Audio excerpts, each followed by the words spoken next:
Hello अस्सलाम वालेकुम, my self शरीफा। क्या आप भी एक बिगिनर मेकअप आर्टिस्ट हैं और जब भी ब्राइडल मेकअप करने जाते हैं तो आपका मेकअप भी कुछ देर बाद ग्रे लगने लगता है, जगह जगह से ट्रांसफ़र होता है, केकी और पैची भी लगने लगता है। तो चलिए आज इस वीडियो में मैं आपको स्टेप बाय स्टेप सिखाती हूँ कि आप किस तरह से ऐसी ब्राइडल बेस अचीव कर सकते हैं जो ग्लोई हो, फुल कवरेज हो, ट्रांसफ़र प्रूफ हो और लॉन्ग लास्टिंग भी हो। तो चलिए वीडियो को स्टार्ट करते हैं। सबसे पहले हम फेस को अच्छे से क्लीन कर लेंगे। मॉडल ने पहले से ही कर लिया था इसीलिए मैंने स्किप किया। देन हम फेस पे टोनर अप्लाई करेंगे। मैंने यहाँ पे रिकॉर्ड का यूज़ किया है, इससे फेस पे अच्छी सी हाइड्रेशन मिल जाती है। देन हमें हर स्टेप के बाद एटलीस्ट 1 मिनट का गैप देना ही है ताकि वो अच्छे से एब्जॉर्ब हो जाए। देन हम मॉइस्चराइज़र अप्लाई करेंगे। मैं यहाँ पे रिकॉर्ड का जेल मॉइस्चराइज़र यूज़ कर रही हूँ, आप अपने पसंद का किसी भी ब्रांड का यूज़ कर सकते हैं। देन मैं फ्लिका का मॉइस्चराइज़र प्लस प्राइमर यूज़ करूँगी। ये आपके ब्राइडल वैनिटी में होना ही चाहिए, this is a must have, because ये प्राइमर का भी काम करता है तो आपको अलग से प्राइमर रखने की ज़रूरत भी नहीं है। और इसके ऊपर फाउंडेशन बहुत अच्छे से ब्लेंड होता है और फेस पे एक अलग ही ग्लो ऐड कर देता है। बट हमें ये याद रखना है कि हम इसे कम क्वांटिटी में लगाएं। देन मैं एल्फ का hello glow liquid filter use करूँगी क्योंकि मुझे ग्लोई और डीवी बेसेस ज़्यादा पसंद है। आप चाहे तो इस स्टेप को स्किप भी कर सकते हैं। अगर हमें ये पता हो कि फेस पे कौन सी जगह पे कौन सा कंसीलर या कौन सा करेक्टर यूज़ करना है तो हमारा बेस कभी भी ग्रे नहीं पड़ेगा। इनके अंडर आइज के नीचे, around the mouth, pimple spots, darkness ये सब थी, इसीलिए मैंने ऑरेंज करेक्टर यूज़ किया। अगर ये सब नहीं रहता तो मैं डायरेक्ट न्यूट्रलाइजेशन पे चले जाती। उसका मतलब इनके स्किन टोन से 2 शेड डार्कर शेड से हमें पूरे फेस को कवर करना होता, या फिर जहाँ जहाँ हमें ज़रूरत है वहाँ करते। ज़्यादातर इंडियंस के स्किन टोन पे हमें ऑरेंज करेक्टर यूज़ करना ही पड़ता है क्योंकि हमें अंडर आइज़ और अराउंड द माउथ, फोरहेड में पिगमेंटेशंस होती ही है। देन इस ऑरेंज करेक्टर को हम एक कबूकी ब्रश की मदद से पूरे फेस पे अच्छे से ब्लेंड करेंगे। हमें बहुत ही कम क्वांटिटी अप्लाई करना है तभी हमारा बेस फ्लॉलेस बनेगा। अगर हम ज़्यादा क्वांटिटी अप्लाई करते ही जाएंगे तो फेस पे इतनी सारी लेयर्स पड़ने के बाद वो बिल्कुल अच्छा नहीं लगेगा, वो केकी ऐसे ही हो जाएगा क्योंकि हमें फिर पाउडर सेटिंग भी करनी होती है। तो फिर पाउडर सेटिंग के बाद ऐसा लगता है कि जैसे बहुत ज़्यादा लेयर्स फेस पे लग गई हैं। इसीलिए हमें हर चीज़ कम क्वांटिटी में अप्लाई करना है। फिर हम न्यूट्रलाइज़ करेंगे। न्यूट्रलाइजेशन को भी अच्छे से ब्लेंड करके पूरे फेस को उसी की मदद से कवर कर देंगे। देन मैं पूरे फेस पे फाउंडेशन की एक बहुत पतली लेयर लगाऊंगी। ये लेयर मुझे बहुत ज़्यादा पतली लग रही थी, इससे फुल कवरेज नहीं मिल रहा था, इसीलिए मैं इसे एक और बार रीअप्लाई करूँगी क्योंकि नीचे मैंने बहुत ज़्यादा कम क्वांटिटी में लगाया है। इसीलिए मैं वापस से फाउंडेशन अगर रीअप्लाई भी करूं फिर भी मेरा बेस केकी नहीं बनेगा। अगर मैं नीचे ज़्यादा लेयर्स अप्लाई करूंगी फिर ऊपर से डबल लेयरिंग करूंगी फाउंडेशन का, फिर मेरा बेस केकी हो सकता है।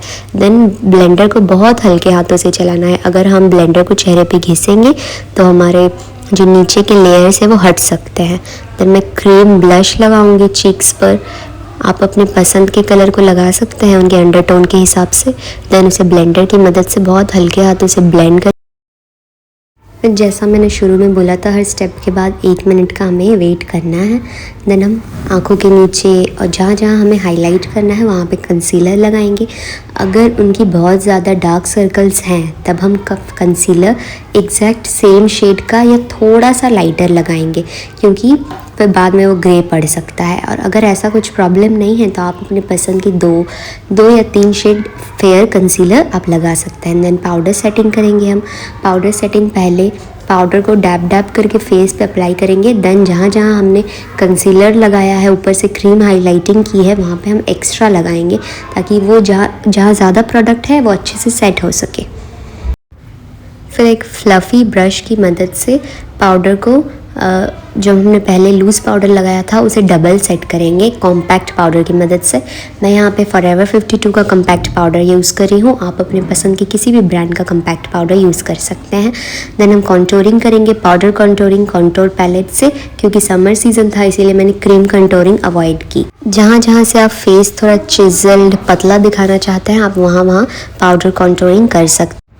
फिर एक राउंड ब्रश की मदद से ब्लश अप्लाई करेंगे। मैं यहाँ पे फॉरएवर 52 का बैक स्टेज ब्लश यूज़ कर रही हूँ। आपके पास जो भी पैलेट अवेलेबल हो आप उसी की ब्लश को यूज़ कर सकते हैं। ब्लश आप दोनों चीक्स पे, नोज़ पे, चिन पे अप्लाई कर सकते हैं। अब बेस हमारा पूरी तरीके से रेडी हो चुका है, तो हम आईज को कंसील करेंगे। मैं यहाँ पे लॉरियल का कंसीलर यूज़ कर रही हूँ। फिर उसे पाउडर से अच्छे से सेट कर देंगे। और आईब्रोज को फिल करने के लिए मैं फॉरएवर 52 का आईब्रो पोमेड यूज़ कर रही हूँ। इनकी नेचुरल ब्राउज की जो लाइन है हम उसी को डिफाइन करेंगे, कुछ एक्स्ट्रा ड्रामेटिक क्रिएट करने की कोशिश नहीं करेंगे, फिर वो बहुत ज़्यादा फेक लगने लगता है। देन हम आई मेकअप स्टार्ट करेंगे। इसके लिए मैं पहले आउटर कॉर्नर पे एक ब्राउन आई शेडो लगाऊंगी। देन अंदर की तरफ एक पर्पलिश पिंक, जो हमारा मिडिल बॉल होता है वहाँ पर पर्पलिश पिंक टाइप का एक शेड लगाऊंगी और अंदर न्यूड शेड लगाऊंगी। आप चाहे तो इसे शिमरी भी कर सकते हैं, मैंने न्यूड किया। इसे सनसेट आइज भी आप कह सकते हैं। देन मैं बंगाली ब्राइड इसीलिए काजल मैंने थोड़ा बाहर की तरफ एक्सटेंड करते हुए लगाया है। देन उसे पेंसिल ब्रश की मदद से ब्लेंड करेंगे और ऊपर एक हल्का सा स्मोकी लाइनर क्रिएट करने के लिए मैंने ब्राउन आई शेडो लिया है, आप ब्लैक भी यूज़ कर सकते हैं। देन मैंने मस्कारा लगाया, आंखों को शुगर कॉस्मेटिक्स के काजल की मदद से टाइट लाइन किया है। अब हमारा बेस कंप्लीट हो चुका है, तो मैं मेकअप फिक्सर की मदद से बेस को पहले अच्छे से फिक्स कर दूंगी। देन मैं हाइलाइटर लगाऊंगी। हाइलाइटर आप पहले भी लगा सकते हैं, पर बाद में लगाने से हाइलाइटर बहुत देर तक स्टे करता है। देन एक फ्लफी ब्रश की मदद से हाइलाइटर को अच्छे से ब्लेंड कर दूंगी, नहीं तो वो जगह जगह पे ऐसे जम जाएगा तो वो सही नहीं लगेगा। देन हम लिप्स को लाइन करेंगे। आज क्योंकि मैंने आईज को न्यूड रखा है तो लिप्स पे मैंने थोड़ा डार्क कलर अप्लाई किया है। मैं मरून शेड की लिपस्टिक लगा रही हूँ। अगर लिपस्टिक से अच्छे से फिल ना हो लिप्स तो आप ब्रश का भी यूज़ कर सकते हैं। देन फ्लावर सेटिंग करेंगे। फ्लावर सेटिंग करके हमारा लुक कंप्लीट हो चुका है। अगर वीडियो अच्छा लगा हो तो लाइक और सब्सक्राइब ज़रूर करिएगा। बाय।